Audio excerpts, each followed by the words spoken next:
국무총리와 대통령 권한대행, 국민의힘 대선 주자까지 커다란 직함들을 달아왔지만 항소심 재판부가 오늘 내린 결론은 내란 중요 임무 종사자였습니다.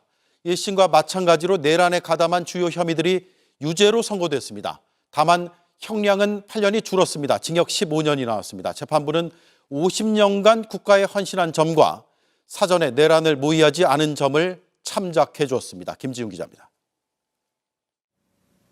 한덕수 전 국무총리의 2심 재판부가 징역 15년을 선고했습니다. 1심 징역 23년보다 8년이 줄었는데 특검의 1심 구형과 같은 형량입니다. 재판부는 1심과 같이 주요 혐의 대부분을 유죄로 인정했습니다. 먼저 한 전 총리가 계엄의 국헌 문란 목적을 인지하고 가담 의사가 있었다고 판단했습니다.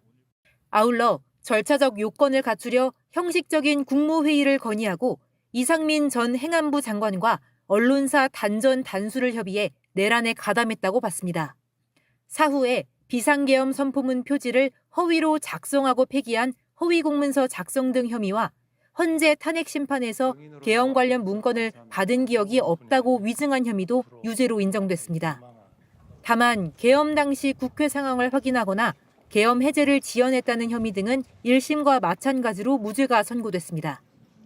재판부는 대통령의 제1보좌기관이자 행정부의 2인자인 국무총리직의 무게를 강조했습니다. 자신이 부여받은 권한과 지위에서 오는 막중한 책무를 저버리고 오히려 위와 같이 비상계엄의 절차적 정당성을 갖추려는 방법으로 내란 행위에 가담하는 편에 섰고 그 죄책이 매우 무겁습니다. 특히 1970년 공직에 들어선 뒤 신군부의 계엄령을 직접 겪은 한 전 총리가 12.3 내란이 가져올 참상을 알았을 텐데도 범행에 가담한 것을 꾸짖었습니다. 1980년경 있었던 위헌, 위법한 비상계엄 조치와 내란 상황을 경험하여 그러한 사태가 야기하는 광범위한 피해와 혼란, 그 심각성과 중대성도 잘 알고 있었습니다. 다만 50년간 공직자로 일하며 국가에 헌신한 점, 사전에 내란을 모의하거나 주도한 사정은 없는 점을 참작 사유로 들었습니다. 한 전 총리 측은 항소심 선고에 대해 사실관계나 법리면에서 납득할 수 없다며 상고하겠다고 했고 특검 측은 판결문을 분석한 뒤 상고 여부를 결정하겠다고 밝혔습니다. 1심에서 이진관 판사가 23년을 내렸죠. 근데 오늘은 좀 줄었네요. 8년이 줄었습니다. 선고 장면 영상 보고서 얘기하죠. 주문과 같이 형을 정하였습니다. 이상과 같은 이유로 합의에 관여한 법관 전원의 일치된 의견에 따라 피고인에게 다음과 같이 판결합니다. 주문, 원심 판결 중 유죄 부분, 이유무죄 부분 포함을 파기한다. 피고인을 징역 15년에 처한다. 네. 15년 얘기 나올 때 미동이 없었어요. 왜? 8년이나 줄었으니까. 그리고 이제 원래 선고합니다. 이러면서 피고인은 일어나 주시고요. 그때 일어나는 건데 먼저 일어나서 얘기하고 있는. 이게 역시. 이 유경험자라. 그렇죠. 경력직이라. 네.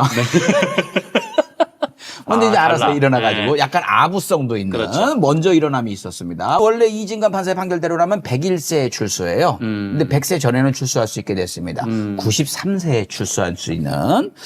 자, 그런데 그 판결 내용 쭉 돌다 보셨을 텐데 어떻게들 평가를 하시겠습니까? 일단 긍정적인 측면부터 말씀을 드리면 좋아. 일단 내란 혐의에 대해서 모든 걸 1심과 같이 인정했기 때문에 나머지 이제 내란 재판에서도 그 내란 혐의를 벗어날 수 있는 사람은 없다. 이게 이제 굉장히 긍정적인 측면으로 볼 수 있고요. 그러니까 윤석열을 대입했을 때. 그렇죠. 그렇지. 그 다음에 이제 좀 부정적인 거는 이 가담 정도를 갖고서 형량을 좀 결정을 했어요. 그래서 이제 지금 주요 임무 종사는 맞는데, 그래도 그 위치에서 한덕수가 적극적으로 가담하지 않았다라는 뉘앙스를 보여줬기 때문에, 다른 재판에서 가담도를 그럼 똑같이 또 좀 판단을 해야 되는 건가? 라는 의문이 좀 들고. 네. 그다음에 이제 윤석열도 살아날 방법이 생겼다.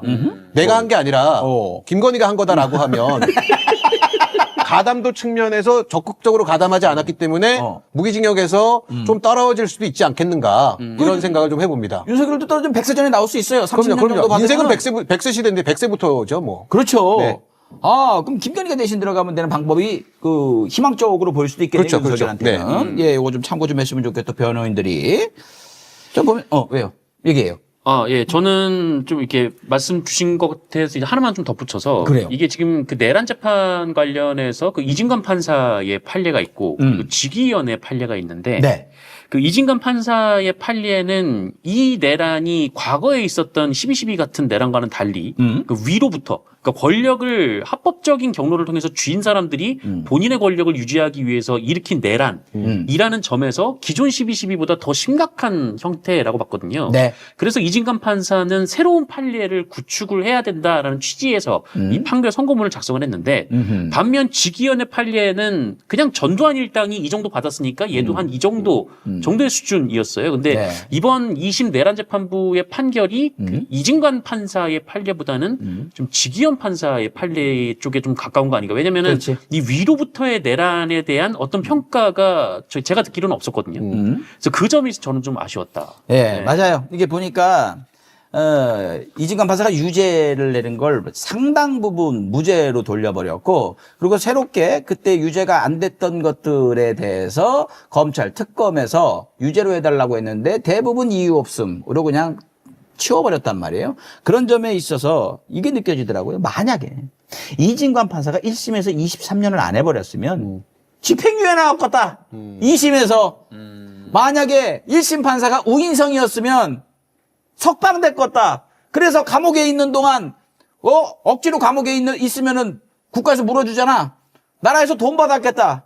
이 생각까지 좀 들더라고요. 저는 재판을 보면서 이진관 판사가 참 외롭겠다라는 생각이 좀 들었어요. 지금 이제 조희대 재판부가 어쨌든 내란 재판부를 구성했다라고 해도 그 영향력이 미치는 건 뭐 자명하거든요. 네. 근데 사실은 전 조희대를 애초에 논란이 됐었을 때 탄핵을 했었어야 된다고 생각하는 사람이었는데 그 실기하고 나서 지금도 여전히 조희대의 영향력이 미치는 가운데서 1심을 23년을 선고했었던 이진관 재판관이 지금 분위기에서 법원에서 과연 정상적으로 어떤 사회생활을 할 수 있을까라고 하는 게 걱정이 좀 되더라고요. 맞아요.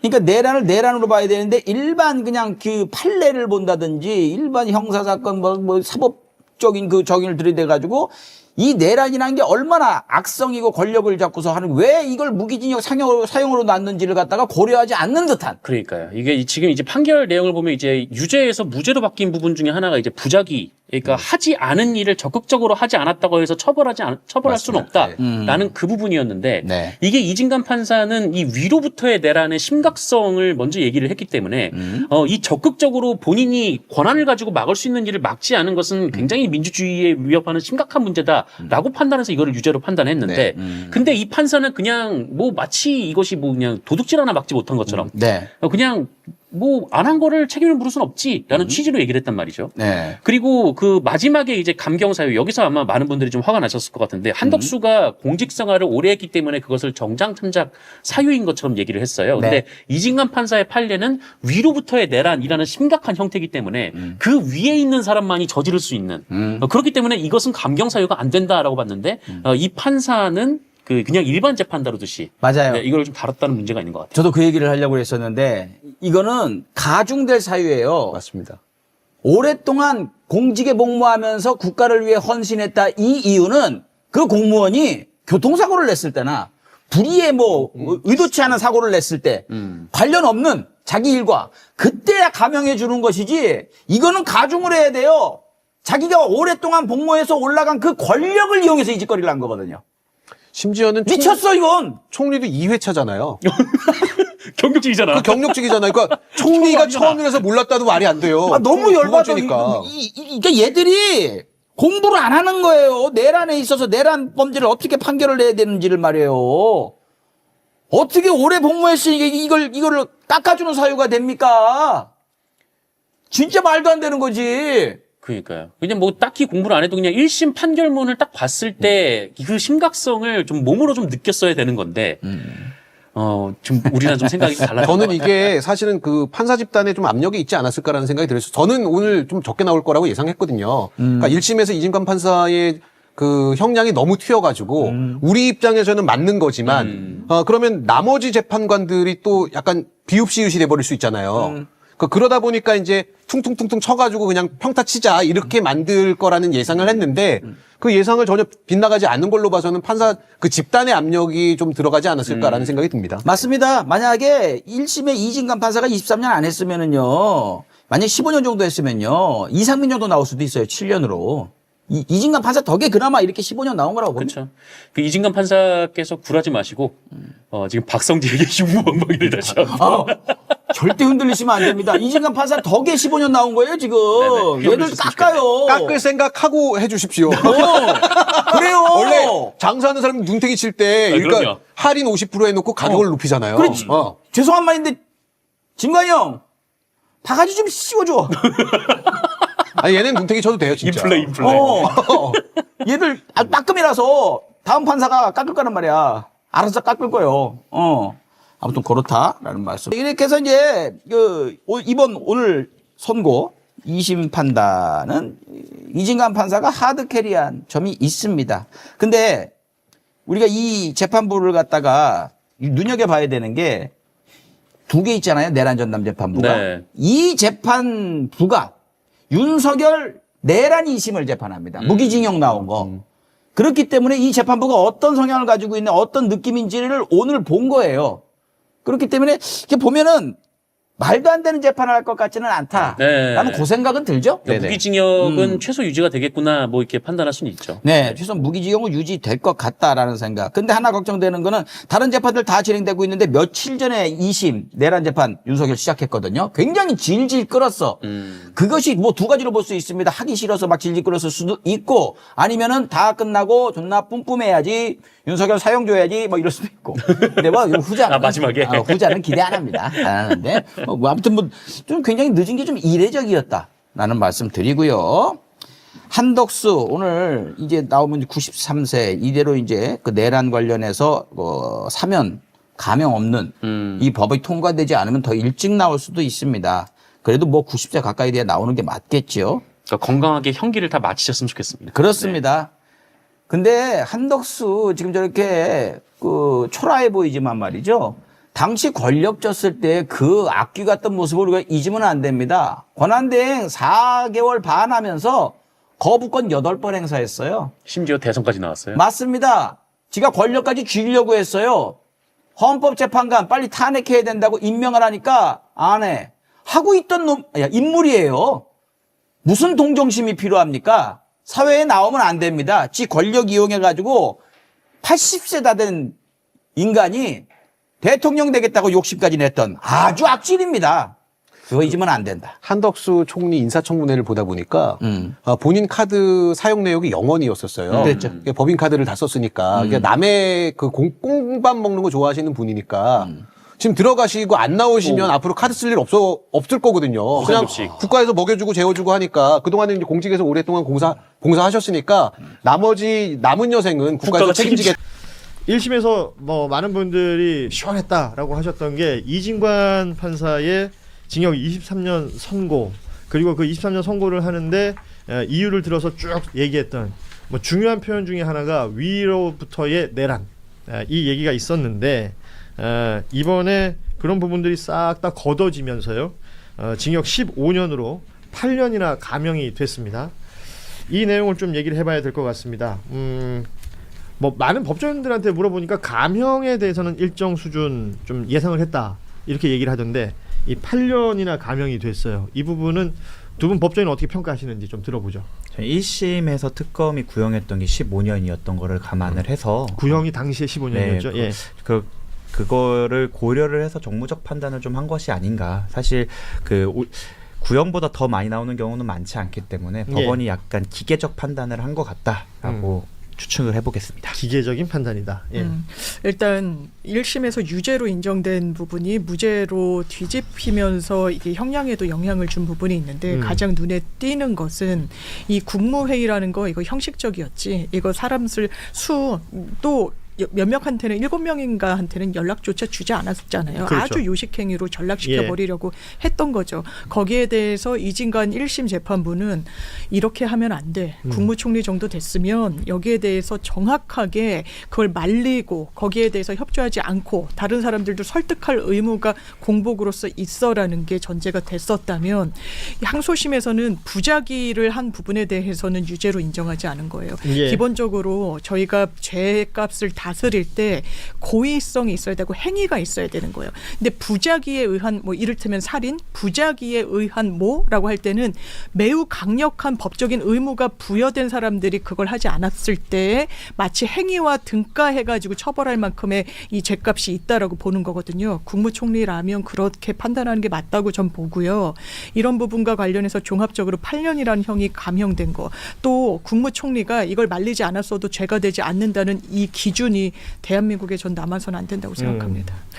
자, 그리고 뭐 법조인들은 아니시지만 이 내용에 대해서는 뭐 누구보다 할 얘기가 많으실 것 같은데 우리 JYP는 어떻게 보셨어요? 8년이 그냥 형이 줄어들었다라는 것도 나는 거지만 1심에서 인정됐던 부분들이 무죄로 다시 뒤집힌 부분들은 좀 얘기할 부분이 있어 보입니다. 그렇죠. 결국은 내란에 대한 인지의 문제, 고의의 문제 이런 부분들인 것 같은데요. 저는 고의의 문제, 인지의 문제 이전에 이 국무총리라는 자리가 이른바 국무회의의 부서권을 가지고 있고요. 네. 공동 책임자입니다. 자, 이 건물의 방화 책임자, 불났을 때 책임자가 정, 부 이렇게 그렇죠. 예. 있습니다. 대통령이 정이면 국무총리는 부입니다. 내란의 공동 책임자입니다. 그런 부분에서 저는 최고형인 사형이라든가 또는 뭐 무기징역도 아깝지 않을 정도의 책임감을 가지고 있는 자리에 있었던 사람이기 때문에 이렇게 저는 형을 감형하는 것은 적절치 않다. 이렇게 보고 싶고요. 좀 더 깊이 들어가서 이야기하면은 한국 사회에서 고위공직자를 가는 사람의 기본적인 자세 예. 이야기를 드리고 싶은데요. 한덕수라는 인간에 대해서 제가 좀 많이 들었습니다. 사실 밀려서 할 사람이 없어서 총리가 됐거든요. 예. 이런 사람은 고위공직자 하면 안 되는 거예요. 고위공직자 특히 총리급, 장관급 정도 된다면은 국가 위기 상황에 목숨을 내놓을 자세를 가진 사람들이 해야 되는 거지. 단순히 출세욕에 의해서 그런 자리에 가서는 안 되는 거고요. 또 판사가 이런 이야기를 합니다. 50년간 국가에 헌신해온 공로가 있다고 하는데 저는 요즘에 대한민국 판사도 공무원 아닙니까? 50년간 국가에 헌신하는지 그 관직을 누리는지 여기에 대해서 근본적으로 한번 성찰해 봐야 되지 않나 이런 말씀까지 드리고 싶습니다. 저 부분은 저는 저희 감형의 요인이 아니라 가중처벌의 요인 아닌가 그렇죠. 싶어요. 네.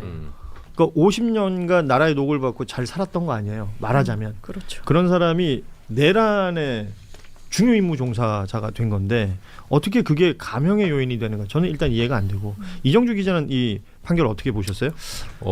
일단 뭐 법리적으로는 이제 변호사님들이 말씀해 주신 거 동의를 하는데 이게 외부에서 있었던 사건이 그러니까 일종의 이제 법률가들이 첫 번째 말하는 구성 요건 이걸로 딱 들어가게 되면 조금 좀 까다롭게 그 걸음막이 하나 생기는 것 같아요. 예. 근데 저는 이게 이 사건을 그 전반적으로 이게 단순히 뭐 그냥 일반 형사 사건, 뭐 민사소송 이런 잡범 사건 하는 게 아닙니다. 예, 이게 거의 국헌문란 수준의 우리나라를 한번 뒤집으려고 했던 거고. 그렇죠. 그 당시에 한덕수 총리 본인이 얘기했잖아요. 본인이 왜 헌재재판관을 임명하는가? 이게 우리나라 OECD 경제 10대 대국인데 예. 뭐 환율이 튀고 있고 이런 걸 안정시켜야 된다. 본인이 경제 전문가니까 이걸 현재 대행 체제에서 그렇게 하기 위해서 현재 모든 것들을 하고 있다. 나중에 보니까 다 범죄의 일환이었거든요. 그렇습니다. 네, 근데 방탄이었죠 말 그대로. 예. 지금 와서 이제 코스피 7천이 돌파한 이 상황은 대한민국이 나락으로 갈 수 있었던 그 아주 절체절명의 순간이었거든요.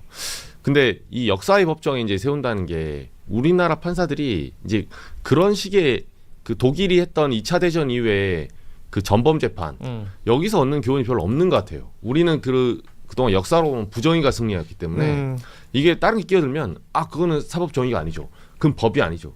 근데 법도 국회가 만드는 거고 국회는 국민의 대리인들이에요. 그럼 이걸 좀 폭넓게 적극적으로 해석할 필요도 있거든요.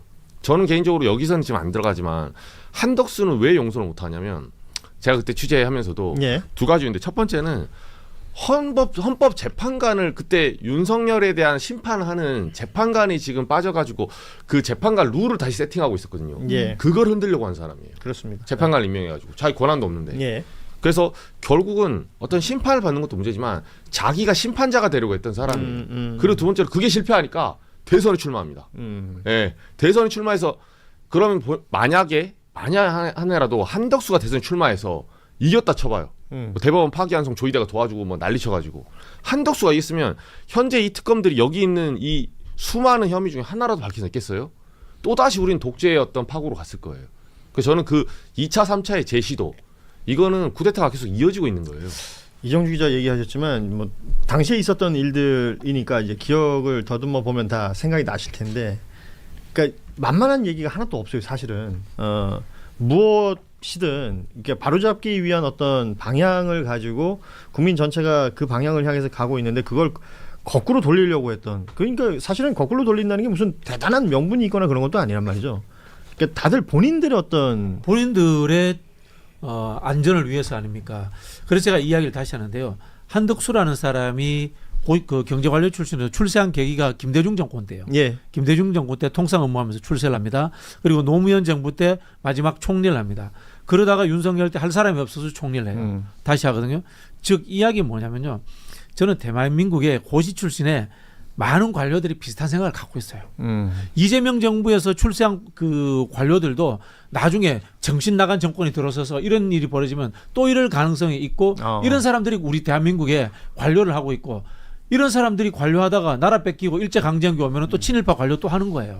이런 식의 국가의 엘리트 관료 시스템이 만들어져 있다라고 저는 비판을 하고 있는 거고요. 한덕수 전 총리의 혐의를 다시 한번 좀 정리를 해보자면 결국은 국무회의를 뭐 그냥 우리끼리 이제 편하게 얘기하자면 가라로 하려고 했던 거 아니에요. 그렇죠. 예. 그리고 그 이후에 면면이 보여줬던 게 국무총리로서 내란이 자연스럽게 이어지게끔 무언가 계속 노력했던 거 아닙니까? 그 과정들에 대해서 몇몇 가지가 1심에서는 유죄였는데 이게 무죄가 된 부분이 있는 거예요. 아까 부서 얘기를 해주셨는데 부작위라는 것 좀 설명해 주셔야 될 것 같고 부서 관련된 것도 좀 설명을 해주시면 좋을 것 같습니다. 예.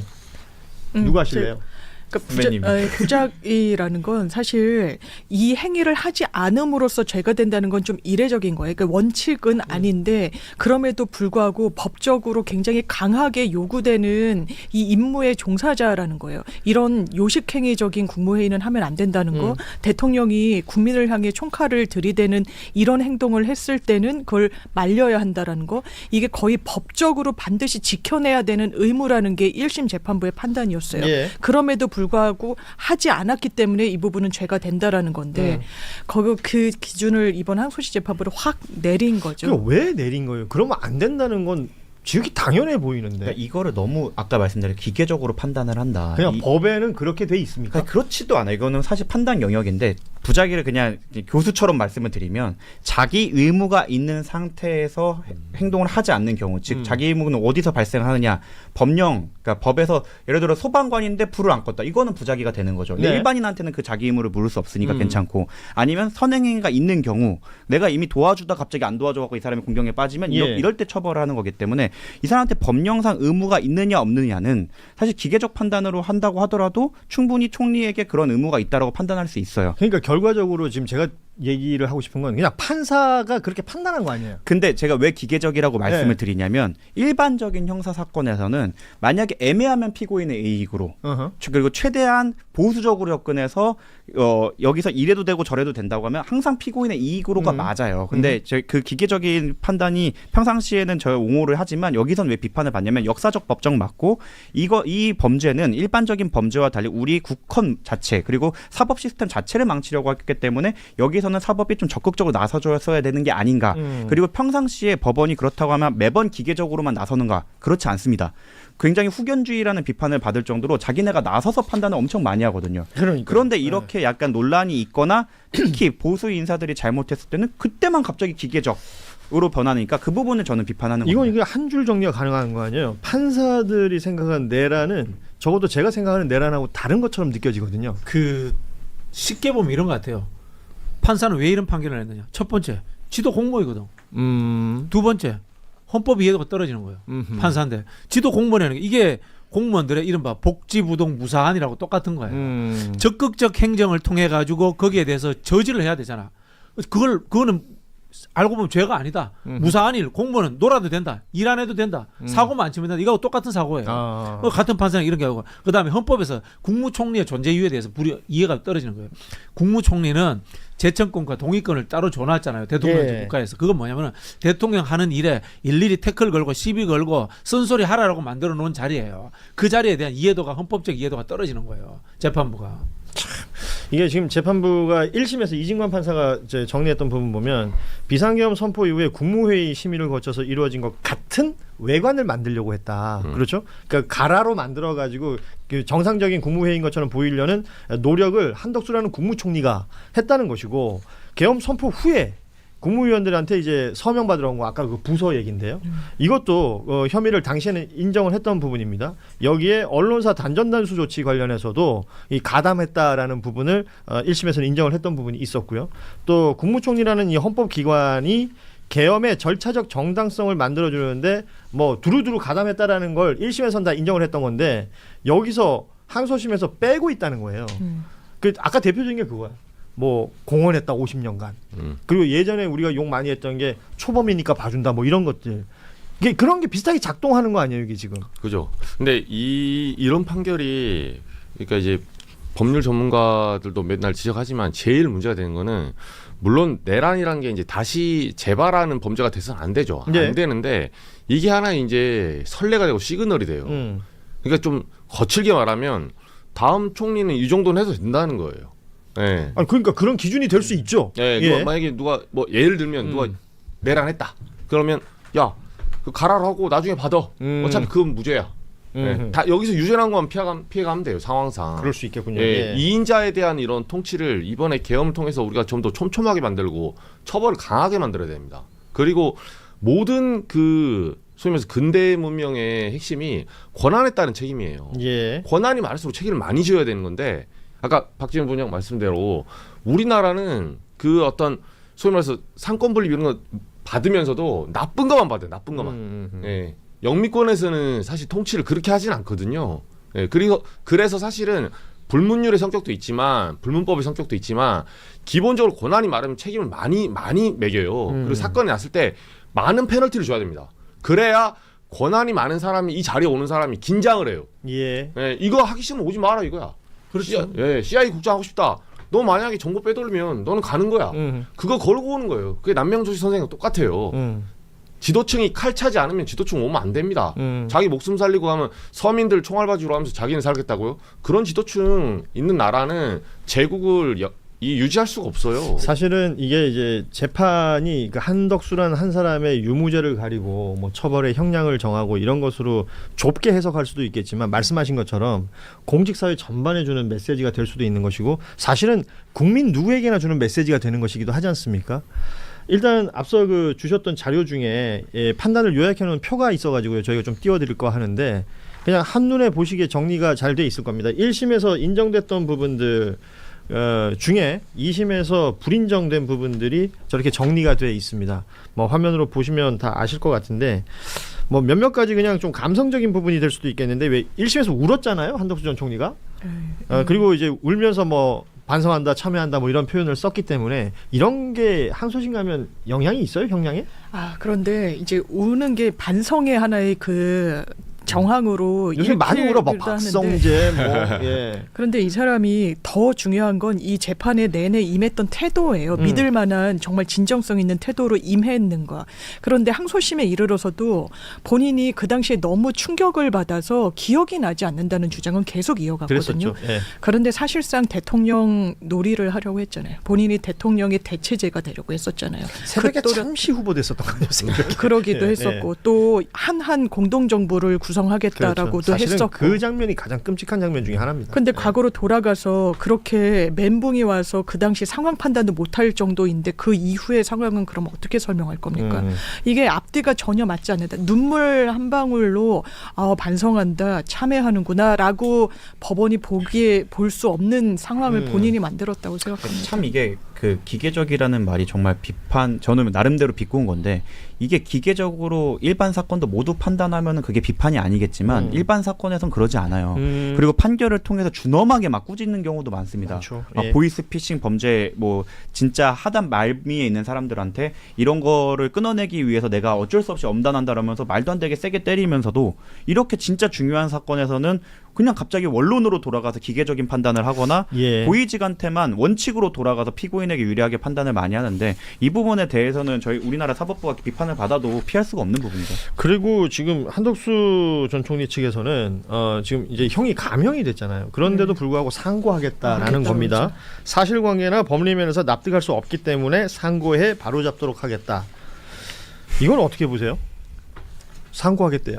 아니 근데 이게 법리 논쟁에서 이게 벗어날 수가 있을까요? 저는 뭐 대부분에서 이 2심에서 나온 형을 그 다시 어떻게 뭐 법리 논쟁에서 유무죄를 다툴 가능성 거의 없다라고 봅니다. 그대로 아니, 나올 것 같아요. 반대로 얘기하면 오히려 법원을 믿고 있는 것 아닌가 이런 생각도 사실 들어요. 그러니까 심이 올라갈수록 난 더 깎일 수 있다 뭐 이런 얘기. 조이 데커트를 이제 조금 뭐 그러니까 그렇잖아요. 이제 워낙에 고령이기 때문에 네네네. 한덕수 총리가 뭐 23년이나 15년이나 비슷하지 않겠냐라고 얘기하시는 분들도 있는데 판결이 나오자마자 바로 상고 얘기를 하는 것은 본인에게 그게 더 유리하다고 생각하니까 그렇겠죠. 네. 일 거 아니에요. 그러니까 일단 첫 번째로는 현실적인 불이익이 없어요. 상고를 한다고 해서 오히려 이익이 있으면 있지. 만약 다른 사건이 없다고 한다면 예. 확정 판결이 나면 교도소로 가게 됩니다. 예. 굉장히 불편해지고 접견이 어려워지고 그런 것들이 있는데 미결수로 구치소에 있는 게 더 낫다. 훨씬 낫죠.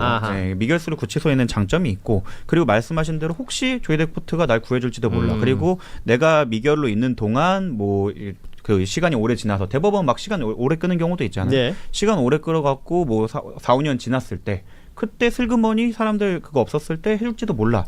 나는 여러 가지 포석을 뒀다고 생각할 수 있을 것 같습니다. 이게 지금 보면 다른 그 내란 주요 임무 종사자들. 그러니까 왜냐하면 한덕수 전 총리가 내란 그 참여했던 국무위원들 중에서는 항소심 처음이었잖아요, 오늘이. 그러면 지금 뭐 김용현이라든지 뭐 조지호, 뭐 이진우 이제 군 관계자들부터 해서 쭉 많이 있을 거 아닙니까? 그들의 항소심에 오늘의 판단이 또 영향을 미칠 수 있지 않을까요? 판결의 합일 확정이란 개념이 있으니까 양형 기준이 너무 재판부별로 널뛰기 형식이 돼선 안 된다라는 문제의식이 법원 내부에 있기 때문에 이게 하나의 좀 기준 내 선례로 작용할 수도 있다는 점에선 좀 우려되는 부분이 있죠. 그러니까 지금 1심에서 받은 것보다 다 줄 거라는 생각을 하고 있으면 이 소식을 들은 그 내란에 이제 참여했던 사람들은 뭔가 시간이 나의 편이구나라는 생각을 하게 될 것 같다라는 생각도 들어요. 2인자가 15년이니까 그 이상으로 나는 그보다는 안 그렇죠. 나오겠지. 네, 그런 그런 생각하겠죠. 포석이 있겠죠. 행안부 장관이라든가 이런 사람들은 기대하겠죠. 그러니까요. 네. 예. 그러니까 이게 이제 주는 메시지가 되는 건데 국민들한테 허망함을 주는 것도 있는 거고 그 혐의자들 이게 피고인들한테는 오히려 희망을 주는 그런 판결이 되어버린 것 같습니다. 그래서 오늘 댓글에 제일 많이 보이는 건 재판이 끝나자마자 막 올라왔던 게 봐줄 결심을 하고 한 재판 같다라는 거였어요. 뭐 국민들이 이 부분에 대해서 어떤 항의를 하거나 못마땅하다 그래도 이게 뭐 바뀔 가능성은 없는 거잖아요. 그렇죠. 그리고 내란 전담 재판부가 설치될 때 국민의힘이 엄청나게 비판을 했지만 법조인들은 큰 차이가 없을 거라고 했던 그 예상대로 된 거다. 그 공직 생활 해보시면요, 고위공직자라는 분들 대다수가 한덕수 비슷한 사람들이에요. 저는 뭐 판사들도 별반 다르지 않을 거라고 봐요. 네. 그러니까 지금 저희 댓글에는 역시 김현장이 세긴 세군요라는 말이 올라오는데 이게 좀 씁쓸하네요. 그러니까 뭔가 이게 법정 안에서의 그들의 기술과 그들의 논리로는 이런 식으로 진행이 될 수 있다라는 것으로 해석이 되네. 만약 김현장이 좋은 논리를 대서 그리고 납득할 만한 설득을 해서 된 거라고 하면 그거는 문제가 없죠. 그렇지 않을 것 같으니까 사람들이 분노하는 거 아닐까 싶습니다. 그래요. 이진관 판사가 1심에서 했던 얘기 위로부터의 내란이라는 이 개념 있잖아요. 그 개념이 희석된다라는 부분에서는 굉장히 저는 이건 안타깝습니다. 이거 친위 쿠데타잖아요. 그러니까 이 개념이 희석되면 이 사람들이 그냥 앞서도 얘기했지만 우리가 일반 그냥 형사사범 대하듯이 대해지는 것 같아서 국민들과 재판부, 이 사법부가 판단하고 있는 어떤 기준이 달라도 너무 다르다 이런 생각이 들었습니다.